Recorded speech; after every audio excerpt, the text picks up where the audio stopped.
Address లో నక్షి మేళా సందర్భంగా free shipping across the world.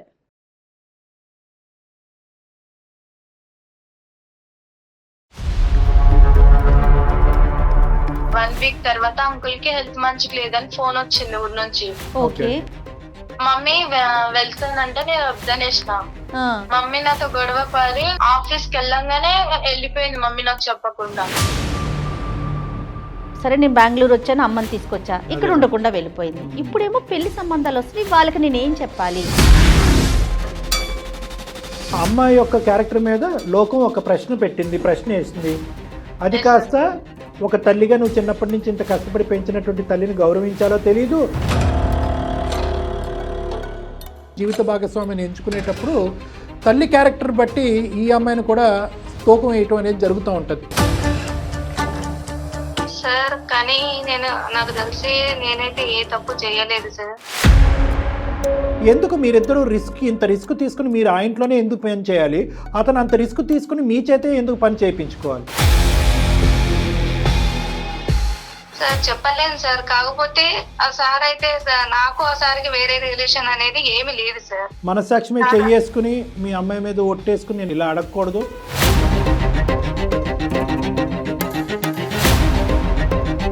ఇప్పుడు ఎందుకంటే మీ అమ్మాయి సంబంధించిన జీవితం, తల్లి కూతుర్ల బంధం, సమాజంలో ఉండే పరువు చాలా ఉన్నాయి ఇక్కడ అంశాలు. కాదండి పని మనిషిని, పని అమ్మాయిని మాత్రమే, అతనికి నాకు ఏం సంబంధం లేదు అంటే కనుక మీరు ఒక స్టోరీ చెప్తూ ఉంటారు, లోకంలో ఉండేటటువంటి 1000 మంది ఒక్కటి చెప్తూ ఉంటారు. అతనికి మీ మనసులో ఒక స్థానం ఉందా, మీకు అతని మనసులో ఒక స్థానం ఉందా? ఇంతవరకు చెప్పండి. అమ్మని అంకుల్ని కలిపేటటువంటి ప్రయత్నం చేస్తుందా? తన మనసు అంత పెద్దదా?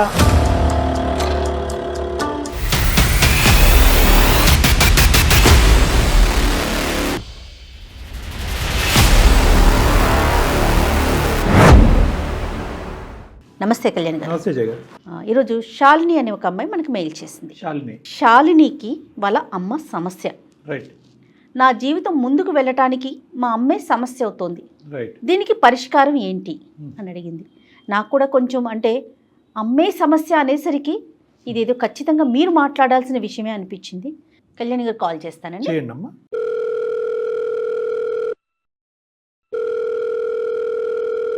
హలో నమస్తే అండి, నేను జయానండి, సుమన్ టీవీ నుంచి మాట్లాడుతాను. శాలిని గారేనా మాట్లాడేది? మ్యామ్ నేనే మాట్లాడుతున్నాను. Right. Thank you so much ma'am, నేను మెయిల్ చేయంగానే యాక్సెప్ట్ చేసినందుకు. నాతో పాటు డాక్టర్ కళ్యాణ్ చక్రవర్తి గారు ఉన్నారు. ఒక్కసారి మీ సమస్య ఏంటో మాట్లాడండి. Okay okay ma'am. Hello sir. నమస్తే అమ్మా శాలిని, చెప్పమ్మా. నా పేరు శాలిని సార్, బెంగళూరు నుంచి మాట్లాడుతున్నా. ఓకే. మా ప్రాపర్ ఏమో నిజామాబాద్ మ్యామ్. ఓకే. నా ప్రాబ్లం మమ్మీ బిహేవియర్ మీద. మీ అమ్మగారి యొక్క ప్రవర్తనతో మీకు ప్రాబ్లం ఉంది. ఓకే. ఇప్పుడు బెంగళూరులో ఏం చేస్తున్నారు మీరు? జాబ్ చేస్తున్నా మ్యామ్. ఓకే. మ్యారేజ్ అయ్యిందమ్మా నీకు? లేదు సార్, కాలేదు. మీరు ఎంతమంది? నేను ఒక్కదాన్నే, మమ్మీ నేను అంతే. నాన్నగారమ్మా? నాన్నగారు లేరు మ్యామ్. లేరంటే? చనిపోయారు. ఎప్పుడమ్మా? నాకు తెలియక ముందే చనిపోయారు. నీ వయసు ఎంత? నాకు 25 years. అమ్మ అప్పటి నుంచి ఇప్పుడు 25 years వరకు ఇంకొక పెళ్లి ఏమీ లేకుండా నిన్నే పెంచుకుంటూ అమ్మ అలా కాపాడుకుంటూ వచ్చింది, అంతేగా? సంతోషం. మరి ఇప్పుడు సమస్య ఏంటమ్మా? అంత కష్టపడినటువంటి తల్లి నీకు సమస్య అవటం ఏంటి? అంటే నాకు తెలియని వయసులో డాడీ చనిపోయారు సార్. మాకు ఒక తెలిసిన అంకుల్ వాళ్ళు ఉండే. అంకుల్ వాళ్ళ ఇంటికి డైలీ వెళ్తుండే మమ్మీ. అంకుల్ నాకు బట్టలు అవన్నీ కొనిస్తుండే. చుట్టుపక్క వాళ్ళందరూ మమ్మీ గురించి చెడుగా మాట్లాడినారు. ఇక నాకు ఎందుకు ప్లాన్ వదిలేసా. ఇక కొంచెం పెద్దగా అయినాక మమ్మీకి అడిగితే నువ్వు చిన్న పిల్లలు ఎక్కుండు, నీకు అవసరం లేదన్నది. ఒక్క నిమిషం శాలిని, అంకుల్ ఎవరమ్మా? మీ చుట్టాలా, మీ దగ్గర బంధువులా, ఎవరు? మాకు తెలిసిన అంకుల్ ఆయన. అంటే మమ్మీ వాళ్ళ దగ్గర పనికి వెళ్తుంది సార్. ఒకే ఊరా అది అడిగేది? ఒకే ఊరు మ్యామ్. అంటే అక్కడ చేసే పని ఏంటమ్మా? అమ్మ చేసే పని ఏంటి? అమ్మ వృత్తి ఏంటి? ఇంట్లో పని చేస్తుంది. అంటే మీ బ్రతుకు తెరుగు గురించి అమ్మ ఇంట్లో పని చేస్తుంది. అవును సరే. మరి ఆ ఇంట్లో ఎవరన్నా ఉన్నారా? అంటే అంకుల్ తో పాటు వేరే వాళ్ళు ఎవరు ఉంటారు? ఎవరు ఉండరు సార్. అంకుల్ వాళ్ళ వైఫ్ చనిపోయింది. అతని భార్య కూడా లేదు? మరి అంకుల్కి పిల్లలు పిల్లలు ఉన్నారు, యుఎస్ లలో ఉన్నారు. పెద్ద పిల్లలేనా? పెళ్లిళ్ళు అయిపోయిన వాళ్ళవి. నీకు 25 అంటున్నావు, అమ్మ వయసు ఎంతమ్మా? 49. 49. అంకుల్ వయసు? అంకుల్ వయసు 50. ఓకే. సో పిల్లలు 50-52 అట్లా ఉంటుందేమో. ఇక అక్కడ ఉండలేక, ఊర్లో ఉండలేక నేను హైదరాబాద్ వచ్చేసా సార్. మమ్మీకి చెప్పా నేను, ఇక్కడ హైదరాబాద్ వచ్చే మమ్మీ, మనం ఇక్కడనే రూమ్ చూసుకొని ఉందామన్నా. అయితే మమ్మీ రానన్నది. కాదమ్మా, నువ్వు హైదరాబాద్ ఎందుకు వచ్చావమ్మా? శాలిని, నేను స్టడీకి వచ్చాను సార్. ఏంటి అమ్మ గురించి లోకం ఏమనుకుంటుంది, ఊరువాడ ఏమనుకుంటున్నారు, నీ మనస్సాక్షి ఏమంటుంది? అంకుల్ కి మమ్మీకి ఏదో ఎఫర్ ఉందని అనుకుంటున్నారు సార్. మీ తల్లి అంటే చిన్నప్పటి నుంచి మీ తల్లి గురించి నీకంటే ప్రపంచంలో దేవుడికి కూడా బాగా తెలీదు. నువ్వు నమ్ముతున్నావా? మీ అమ్మ ఉద్దేశం కానీ, ఆలోచన కానీ, క్యారెక్టర్ కానీ అదని నువ్వు నమ్ముతున్నావా?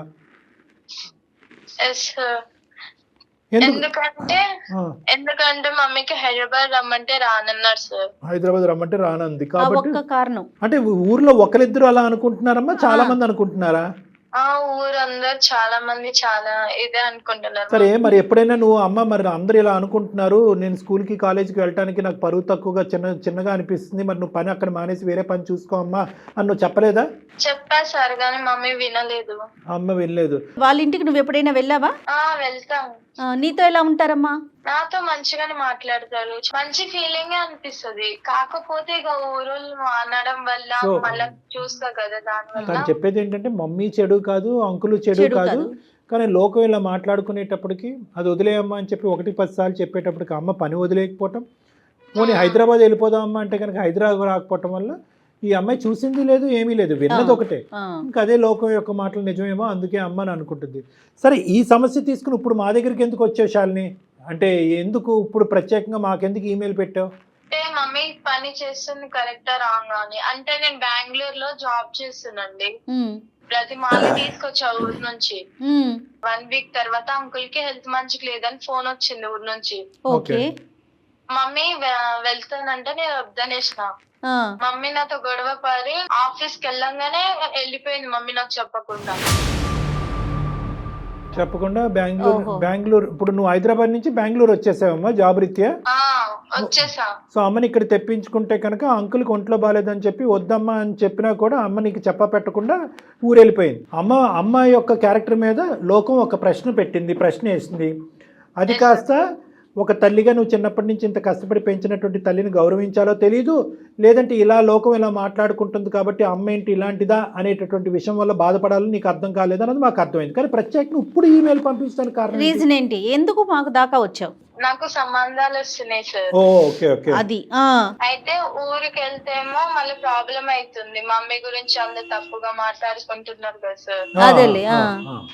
దాని వల్ల అనేసి మమ్మీ ఇక్కడ పిలుచుకొని వచ్చా సార్ నేను. ఇప్పుడు నీకు పెళ్లి సంబంధాలు వస్తున్నాయమ్మా? పెళ్లి సంబంధాలు వస్తున్నాయి. పెళ్లి సంబంధాల్లోకి వచ్చే వాళ్ళు ఇది ముందస్తునే నిన్ను అడుగుతున్నారా, ఇలా అంటే కదా మీ మమ్మీ అని ముందే అడుగుతున్నారా? అవును సార్. తన ఇంటెన్షన్ ఏంటంటే చుట్టుపక్కల అనుకుంటున్నారు, సరే నేను బెంగళూరు వచ్చాను, అమ్మని తీసుకొచ్చా, ఇక్కడ ఉండకుండా వెళ్ళిపోయింది. ఇప్పుడేమో పెళ్లి సంబంధాలు వస్తున్నాయి, వాళ్ళకి నేనేం చెప్పాలి? అంతేనమ్మా? అంతే మేడం. సో నీ వరకు అయితే కనుక నీకు క్లారిటీ రావట్లేదు, మా ద్వారా అమ్మ గురించి ఒక క్లారిటీ తెచ్చుకునే ప్రయత్నం చేస్తున్నావు, అంతేనా శాలిని? ఓకే. ఎందుకంటే సెన్సిటివ్ ఇష్యూ కదమ్మా, చాలా సెన్సిటివ్ ఇష్యూ ఇది. లోకం అందరూ అనుకోవటం ఒక ఎత్తు మేడం, కన్న కూతురు అనుకోవటం, ఎందుకంటే గుండె పగిలిపోద్ది. ఒకటే మనకున్న ప్రశ్న ఏంటంటే ఆ మహాతల్లి ఇంత బతికి ఇంత కష్టపడి పిల్లని ఈ స్థాయి వరకు తీసుకొచ్చి వద్దమ్మా ఇంట్లో పని చేయొద్దు అని అన్న దానికి ఎందుకు ఆవిడ ఆల్టర్నేటివ్ చూసుకోవట్లేదు అనేది మనం ఆలోచించాలి. శాలిని, అమ్మకి లైన్ కనెక్ట్ చేస్తావా? అంటే మమ్మీ నాతో అంత మాట్లాడొస్తుంది మ్యామ్. నెంబర్ ఇస్తా, మీరే మాట్లాడండి. సర్లే, ఫోన్లే, మనం మాట్లాడదాం.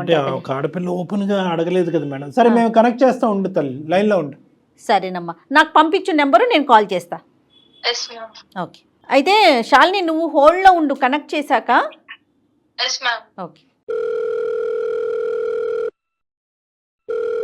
హలో అమ్మా, నమస్తే అమ్మా, నా పేరు జయ, నేను సుమన్ టీవీ అందమైన జీవితం ప్రోగ్రామ్ నుంచి కాల్ చేస్తున్నాను.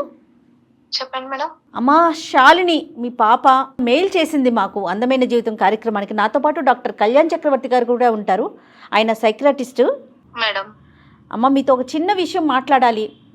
అంటే కాస్త ఇబ్బందికరమైన విషయమే, కానీ పాప సతమతం అవుతుంటే లేదు ఈ సమస్యకు ఒక పరిష్కారం తీసుకొద్దాము, ఉన్న అనుమానాలన్నీ కూడా పటాపంచలు చేద్దామని చెప్పేసి మేము మాట్లాడదాం అనుకుంటున్నాం. మీరు అనుమతిస్తే ముందుకెళ్తా.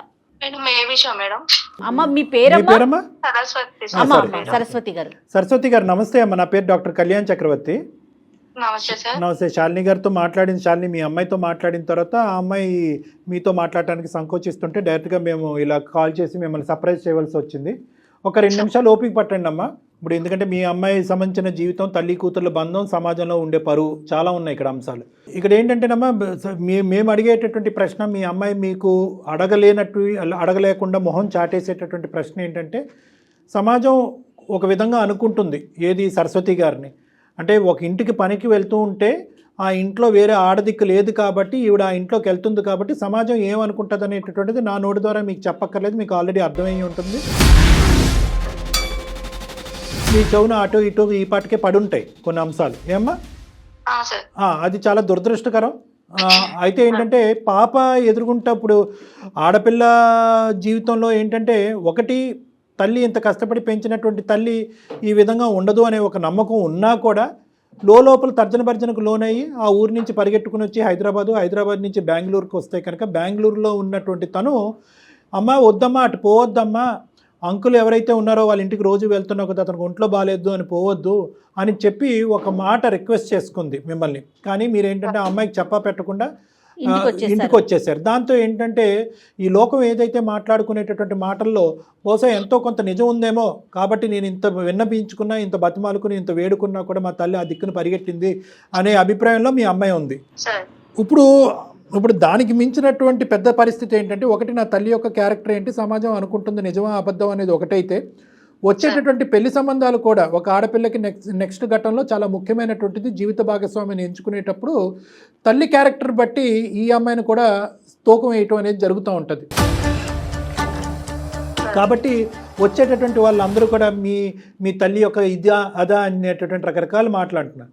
కాబట్టి అసలు వాస్తవానికి మీ జీవితంలో జరుగుతున్నది ఏంటి, ఈ అంకుల్ అనేటటువంటి వ్యక్తి ఎవరు, అతని ఇంట్లోకి ఎందుకు మీరు వెళ్తున్నారు పని చేయడానికి, వద్దు ఒక విధమైనటువంటి అనుమానం వచ్చినా కూడా ఆ ఇంటికే పదే మీరు ఎందుకు వెళ్ళవలసి వస్తుంది అనేది కొద్దిగా వివరించండి. పాప కూడా లైన్లోనే ఉంది, ఉన్నారా మేడం? పాప ఉందండి. అమ్మాయి కూడా లైన్లో, శాలిని కూడా లైన్లో ఉంది. సరస్వతి గారు మీరు చెప్పచ్చు. సార్ కానీ నాకు తెలిసి నేనైతే ఏ తప్పు చేయలేదు సార్. మేము అనట్లేదమ్మా. మా ఆయన వచ్చేసి మా పాప చిన్న వయసులోనే చనిపోయారు సార్. ఓకే. పాపకు ఎలాంటి కష్టం లేకుండా, ఎలాంటి బాధలు ఏం లేకుండా నేను పెంచాను సార్. స్టడీ చేయించి జాబ్ వరకు తీసుకెళ్ళాను సార్. ఓకే. పాపకు చిన్నప్పుడు చాలా మంది అన్నారు సార్, మీ మమ్మీ ఎలా చేసేది. పాప నన్ను అడిగింది సార్, పాప చిన్నది కదా చెప్పడం బాగోదు అనేసి నేనేం చెప్పలేదు సార్. ఊరు వాళ్ళు చాలా మంది అన్నారు కానీ నేను వెళ్ళలేదు సార్. చనిపోయిన తర్వాత మా పాప చిన్నగా ఉండే, అప్పుడు ఎవరు నన్ను సహకరించలేదు సార్, ఎవరు దగ్గర చేయలేదు సార్. నా పాప భవిష్యత్తు ముఖ్యం అనేసి నేను ఏదన్నా గానీ ఒక ఇంట్లో పని చేస్తున్నాను సార్. అంటే ఏం పని? వంట పని, ఇంటి పని అన్నినా? ఆల్ చేస్తాను సార్, అన్ని పనులు చేస్తాను సార్. కానీ ఒకటమ్మా, ఇప్పుడు ఆ ఒక్క ఇల్లే లేదు కదా మీ మొత్తం ఊర్లో. ఇప్పుడు సార్ ఆ టైంలో నన్ను ఎవరు దగ్గర చేయలేదు సార్. నన్ను ఈ పెద్ద చాలా వేరు చేశారు సార్. అందువల్ల సార్ దగ్గర మరి మీకు ఖర్చులకు సరిపడా కాదమ్మా, మీ ఖర్చులకు సరిపడా పూర్తిగా ఆ సారే చూసుకుంటున్నారా? ఆ ఒక్క ఇంట్లోనే మీరు పని చేయబట్టి? అవును మేడం, పూర్తిగా ఆయనే చూసుకుంటున్నారు. అవును మేడం. మరి ఆయన ఫ్యామిలీ ఏంటి అంటే మేడం, సార్కి మేడం లేదు మేడం, ఏదో ఫీవర్ అనారోగ్యం వల్ల చనిపోయారు మేడం. ఓకే. పిల్లలు? సార్ వాళ్ళ పిల్లలు యుఎస్ లో సెటిల్ అయ్యారు మేడం. ఓకే. సార్ ఒక్కరే ఉంటారు? అమ్మ సార్ ఒక్కలే ఉంటారు. ఆ ఇంట్లో వంట పని, ఇంటి పనికి వెళ్తున్నారు. కేవలం 10,000 15,000 జీతం గురించే వెళ్తున్నారని నేను అనుకోవట్లేదు. ఎందుకంటే కనుక అతను ఇతరత్ర పాప చదువులకు కానీ, ఫీజులకు కానీ, లేదంటే ఇంటి రెంట్లు కానీ ఇవి కూడా అతను సహకరిస్తున్నాడు. అంత ఇదిగా మీకు ఆ ఊర్లో అంతా కూడా చేయనంత సహకారం అతను చేయవలసినటువంటి అవసరం ఏముంది అనేది మా ప్రశ్న కాదు, లోకం యొక్క ప్రశ్న. నెంబర్ 1. నెంబర్ 2 ఏంటంటే, మీ పాపకు నచ్చినప్పుడు అక్కడికి ఎందుకు వెళ్తున్నారు? లోకానికి నచ్చినా నచ్చకపోయినా అది మీకు డోంట్ కేర్. ఎందుకంటే మీ భర్త చనిపోయినప్పుడు ఎవరు ముందుకు రానప్పుడు కానీ పాప మన ఇంటి మీద ఒక మచ్చ పడుతుంది, నా తల్లి మీద ఈ మచ్చ పట్టడం నాకు నచ్చడం, వద్దమ్మా అని అన్నప్పుడు మీరు అక్కడికి ఎందుకు వెళ్తున్నారు? అది నెంబర్ 2. నెంబర్ 3 మోస్ట్ ఇంపార్టెంట్ ఏంటంటే, అతని పిల్లలు ఏమంటున్నారు అంటే ఒక పరాయి స్త్రీ ఇక్కడికి వచ్చి ఎందుకంటే ఈ అమ్మాయి చెవులో ఎలాగైతే వినిపించిందో వాళ్ళు కూడా ఈ నోట ఆ నోట వాళ్ళకి కూడా వినిపించుంటుంది. ఎందుకు మీరిద్దరూ ఇంత రిస్క్ తీసుకుని మీరు ఆ ఇంట్లోనే ఎందుకు పని చేయాలి, అతను అంత రిస్క్ తీసుకుని మీ చేతే ఎందుకు పని చేయించుకోవాలి? అంటే సార్ చాలా మంచివారు సార్. మాకు ఒకనొకప్పుడు ఎవరు దగ్గర చేయకపోతే ఆ సారే దగ్గర చేశారు సార్ మాకు. అలాగనేసి ఇప్పుడు సార్ కొంచెం డీల్ అయిపోయాక సార్ వదిలేయడం అంత కరెక్ట్ కాదు కదా సార్. వదిలేయటం కంటే ఇప్పుడు నీ కన్నపేగు ఓకే, నీ కూతురు యొక్క భవిష్యత్తు కూడా ఇక్కడ ఆధారపడి ఉంది, అది మీరు గ్రహించట్లేదు. సార్ అనేటటువంటి వ్యక్తి మీరు కష్టకాలంలో వచ్చి మీకు సహాయం చేసినటువంటి మిమ్మల్ని పనిలో పెట్టుకున్న ఒక యజమాని మాత్రమే. నీ కూతురు యొక్క భవిష్యత్తు ఇక్కడ ఆగమ్యగోచరంగా ఉంది. వచ్చేటటువంటి సంబంధాలు వచ్చేటటువంటి అబ్బాయిలందరికీ కూడా ఇది నానా విధాలుగా తెలుస్తున్నాయి. మేమేమి మీరేదో తప్పు చేశారనేటటువంటి విధంగా మాట్లాడట్లేదు, కానీ ఇక్కడ ఇంత రిస్క్ తీసుకుని ఆ వ్యక్తిని కాపాడేంత ప్రయత్నం మీరు ఎందుకు చేస్తున్నారు? అతనికి సహాయపడాలి, కానీ దానికి మించి మీ కూతురు యొక్క భవిష్యత్తు గురించి మీరు ఆలోచించాలి. సార్ కూతురు భవిష్యత్తు గురించి ఆలోచించే వచ్చాను సార్. అప్పుడు సార్ బాగానే ఉన్నారు. అప్పుడు నేను సార్ దగ్గర వర్క్ చేశాను కాబట్టి సార్ బాగానే ఉన్నారు. ఇప్పుడు నేను వచ్చేసాను సార్, పాప దగ్గరకు వచ్చేసాను బెంగళూరుకి. తర్వాత సార్కి హెల్త్ బాగాలేదు. సార్కి అక్కడ ఆ టైంలో నాకు ఎవరైతే ఎలా లేరు, ఇప్పుడు ఈ సార్కి ఎవరు లేరు కదా, కాబట్టి నేను పోవడం తప్పదు కదా సార్. అమ్మ మరి అతనికి ఇంకొక 10 సంవత్సరాల పాటు ఆరోగ్యం బాగుండదు, మరి మీరు అక్కడ ఉండిపోతారా? ఉండిపోతాను సార్. ఎందుకమ్మా, మీరు తప్ప అతనికి ఎవరు చేయలేరా? లేదు సార్, చేయలేదు సార్. ఇప్పటికైనా నిజం చెప్పండి సరస్వతి గారు, అసలు ఏంటి మీ ఇద్దరి మధ్యన? నాకు అర్థం కావట్లేదు. మీరు కేవలం ఆ ఇంట్లో పనిచేసేటటువంటి వ్యక్తిలాగా నాకు అనిపించట్లేదు. ఇంకా ఎవరు సహాయం చేసేటటువంటి ఆడవాళ్ళే ఈ ప్రపంచంలో లేరా అతనికి? మీరు కాకపోతే ఇంకొకరు చూసుకుంటారు. మీ మధ్య ఎలాంటి సంబంధం లేకపోతే మీరు రావటానికైతే అమ్మాయి పిలిచింది కాబట్టి వచ్చారు, కానీ వచ్చిన దారిలోనే మళ్ళీ వెనక్కి వెళ్ళిపోయారు మీరు. సార్ చెప్పలేను సార్, కాకపోతే ఆ సార్ అయితే నాకు ఆ సార్కి వేరే రిలేషన్ అనేది ఏమి లేదు సార్. మనసాక్షి మీద చెయ్యేసుకుని మీ అమ్మాయి మీద ఒట్టేసుకుని నేను ఇలా అనకూడదమ్మా, ఇలా అడగకూడదు, కానీ ఈరోజు ఒక తల్లి కూతుర్ల యొక్క బంధం తెగిపోయేటట్టుంది, ఆ అమ్మాయి యొక్క భవిష్యత్తు చెడిపోయేటట్టుంది. మీ మీద మచ్చ అనేటటువంటి తీసి పక్కన పెడితే, ఆడపిల్లగా నీ తల్లి ఇలా చేస్తుందని ఈ అమ్మాయి మీద మచ్చపడి రేపొద్దున పెళ్లి చేసుకోవటానికి నాదుడే లేనటువంటి దిక్కుతోచని పరిస్థితి ఏర్పడే పరిస్థితి వచ్చింది. కాబట్టి మిమ్మల్ని ఇలా నిలదీసి ముక్కుసూటుగా ఇలా అడగటం నాకు తప్పట్లేదు. నిజం చెప్పండి ఇప్పటికైనా ప్లీజ్. సార్ ప్రతిదానికి మీరు అలా అడుగుతున్నారు కదా సార్, దీనికి సొల్యూషన్ మీరే చెప్పండి సార్. చెప్పమ్మా, నువ్వు చెప్పమ్మా. నిజం చెప్తే మీ ఇద్దరి మధ్యన ఉండేటటువంటి ఏమంటాలో నాకు తెలియదు, అర్థం కావట్లేదు. మీ ఇద్దరి మధ్యన ఉండేటటువంటిది ఒక యజమాని ఇంట్లో పని చేసుకునేటటువంటి ఒక అమ్మాయికి సంబంధించినటువంటి ఇదా, దానికి మించిందా? మీరు వాస్తవాలు పలకండి. మీరు నిజం చెప్తే దానికి ఏం చేయాలి, దానికి సొల్యూషన్ ఏంటనే సలహా డాక్టర్ గారు ఇస్తారండి. అంటే ఈ సమస్యకి ఒక పరిష్కారం తీసుకురావాలి కదమ్మా. అతనికి మీ మనసులో ఒక స్థానం ఉందా, మీకు అతని మనసులో ఒక స్థానం ఉందా? ఇంతవరకు చెప్పండి ప్లీజ్. ఉంది. ఎందుకమ్మా ముక్కు ఎక్కడ ఉందంటే అలా చూపెడతారు? ఇద్దరికినండి, ఇద్దరికి ఒకరి మనసులో ఒకరికి. సార్ నేను చెప్తే సమాజం యాక్సెప్ట్ చేయదు కదా సార్. మరి అమ్మా ఎలా చెప్పినా అమ్మా ఇప్పుడు యాక్సెప్ట్ చేస్తోందా? ఇప్పుడు ఏమి యాక్సెప్ట్ చేస్తుంది? ఇప్పుడు సమాజం అసహ్యంగా దురదృష్టకరంగా చండాలంగా మాట్లాడుకుంటున్నారు. అక్కడ అతను భార్యను వదిలేసి పారిపోయి వచ్చి మీతో ఉండలేదు, మీరేమొచ్చి మీ భర్తను వదిలేసి పారిపోయి అతనితో ఉండలేదు. మీ ఇద్దరు భర్తలను పోగొట్టుకున్నారు, ఏకాగ్గా బతుకుతున్నారు, పిల్లల్ని పెంచుకుంటూ, అతని పిల్లల్ని పెంచుకుంటూ అమెరికా పంపించుకున్నాడు, నీ కూతుర్ని పెంచుకుంటూ నువ్వు బెంగళూరు ఉద్యోగం చేసావు. ఇంత గౌరవప్రదంగా బతికినటువంటి మీ ఇద్దరికి ఎందుకు ఈ చెడ్డ పేరు? ఎందుకు? మీరు ధైర్యంగా ముందుకు వచ్చి మీరిద్దరు పెళ్లి చేసుకోండి, తప్పే ఉంది అందులో. అమ్మా ఇప్పుడు దీన్ని యాక్సెప్ట్ చేస్తుందా? అంటే ఇప్పుడు మీరు ఎలా ఉన్నారంటే, కాదు కళ్యాణ్ గారు, వెనక ఏదన్నా మాట్లాడుకోండి, నాకు అనవసరం, ఎదురుగుండా ఏది మాట్లాడొద్దని కోరుకుంటున్నట్లున్నారు. అది ఎట్లా కుదురుతుందమ్మా? అది మీ వరకు పోనీ మీరు యాక్సెప్ట్ చేస్తారు, పాప యాక్సెప్ట్ చేయలేకపోతుంది కదా. ఈ ముద్ర పాప మీద పడుతుంది కదా, పాప మీద మచ్చపడుతుంది, అదొకటమ్మా. రెండోది ఏంటంటే మీ మనసులో చాలా కసి కోపాన్ని సమాజం మీద పెంచుకున్నారు.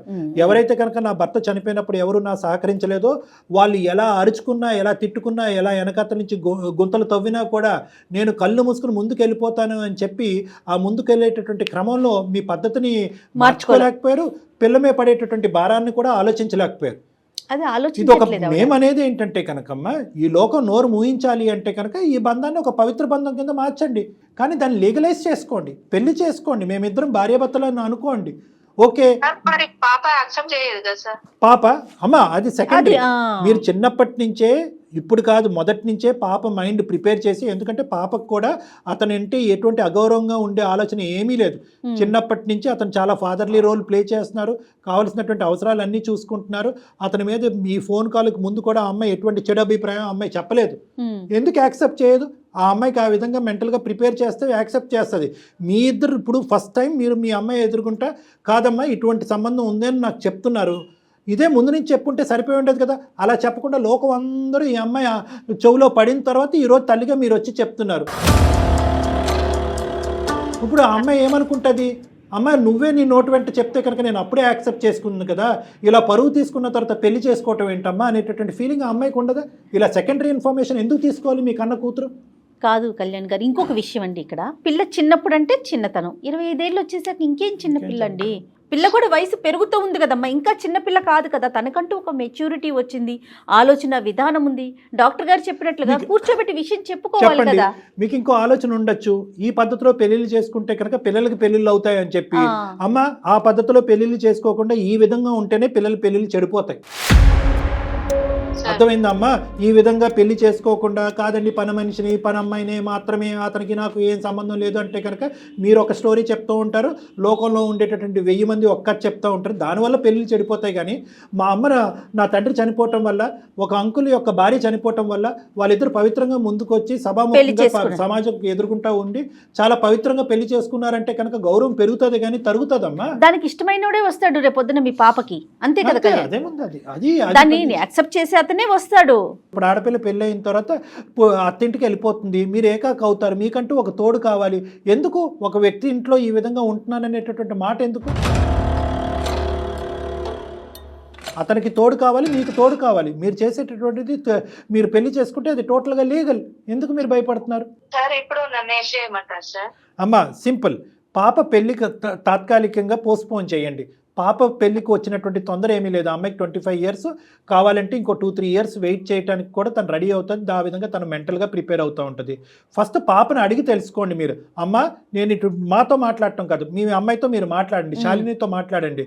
అమ్మ నువ్వు అనుకుంటున్నట్టుగా నేను వాళ్ళ ఇంట్లో పనిచేయటం కాదు, నేను అతనికి నాకు మధ్యన ఒక బంధం అనేది ఏర్పడింది, ఆ బంధాన్ని మేము పెళ్లి రూపాన్ని దాల్చాలనుకుంటున్నాము, అది నీకు ఇష్టమా అని మా ఎదుర్కొంటే అడగండి. ఒక మాట అడగండి.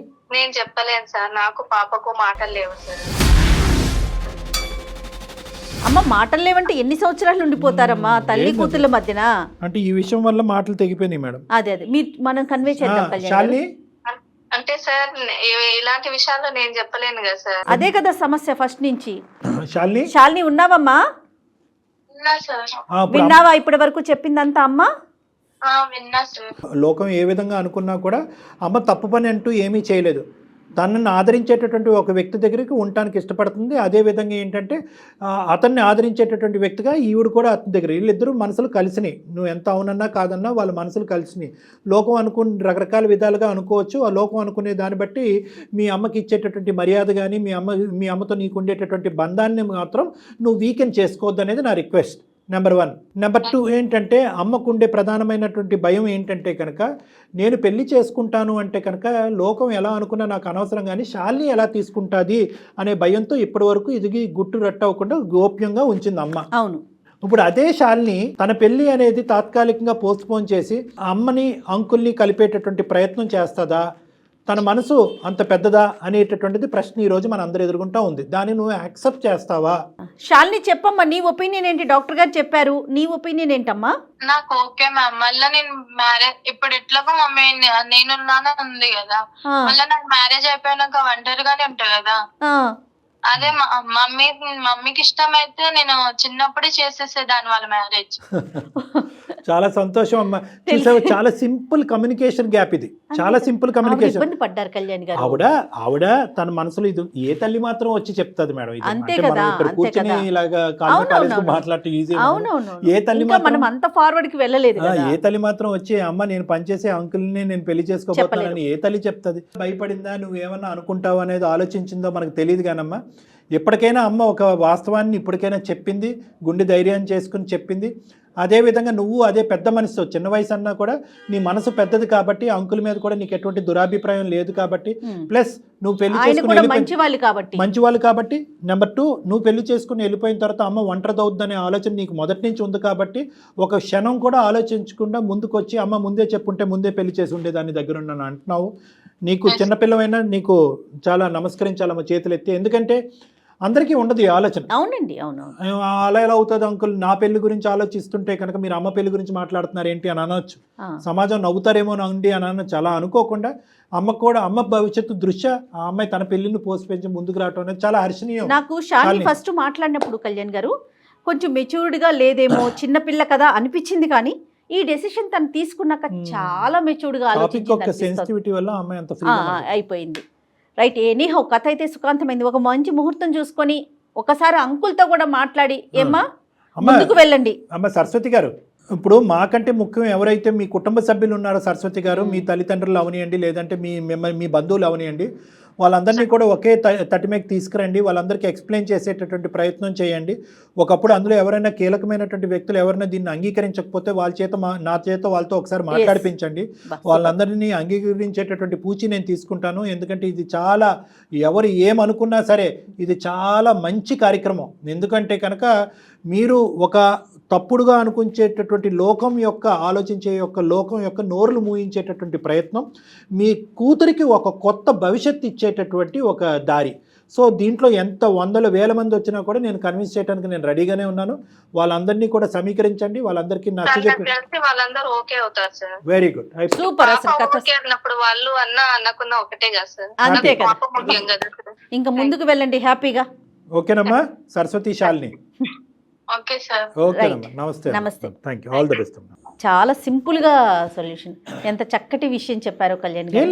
నాకు పర్సనల్ గా కూడా, అంటే ఎందుకంటే ఒక స్త్రీ జీవితం ముందుకెళ్తోంది చూడండి. అంటే ఈ వయసులో పెళ్ళా అనుకునే వారికి పెళ్ళి అంటే ఒక్క కాజే చూడకూడదు కదా, జీవితాంతం ఒక మనిషికి ఇంకొక మనిషి తోడు కదండి, అది చాలా అవసరం. మీరు చెప్పిన వెంటనే నాకు పర్సనల్గా చాలా మనసులో భలే సంతోషం అనిపించిందండి. Thank you so much Kalyan గారు. నమస్తే. వేరికోస్ వెయిన్స్ కి సరైన చికిత్స కోసం సంప్రదించండి ఎవిస్ హాస్పిటల్.